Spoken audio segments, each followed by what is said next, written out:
সেই মামলার পরিপ্রেক্ষিতে আমরা ছায়া তদন্ত করি এবং মোস্ট ইম্পর্টেন্ট ব্যাপার হচ্ছে যে ওই ঘটনার সঙ্গে সঙ্গে আপনার ২ জন আসামি জেলা পুলিশ নরসিংদী কিন্তু সঙ্গে সঙ্গে আটক করে। কিন্তু মূল যে হোতা যিনি ছিলেন ফারজানা আক্তার লতা তিনি হচ্ছে পলাতক ছিলেন।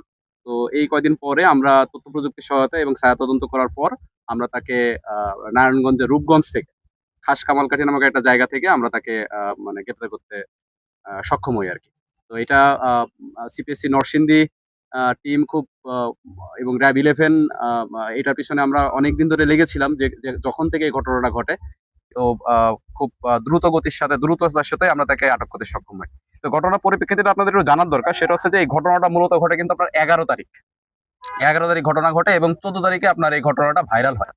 তো এর ভিতরে অপর যে ২ আসামি ছিল, সেই আসামি তাদের এই যে ভিডিওটা ডিলিট করার জন্য বিভিন্ন রকমভাবে তারা কথাবার্তা বলছে এবং বলার পরে যখন এই ভিডিওটা মানে আপনার ভাইরাল হয়, তখন কিন্তু পুরো বাংলাদেশ জুড়ে একটা ব্যাপক আলোচিত একটা ঘটনা তৈরি হয়। তো এই ঘটনা নিয়ে আপনার হচ্ছে যে মামলাটা হয় সেটা হচ্ছে আপনার ২০১৩ সালে যে শিশু আইনটা আছে আমাদের ৭০ ধারা আইন ৭০ ধারাতে মামলা হয়।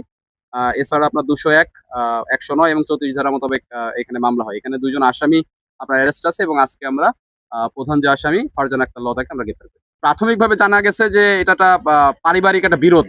পারিবারিক বিরোধে তিনি এই ঘটনাটা ঘটায় এবং তিনি স্বীকারও করছে যে তিনি ভুলক্রমে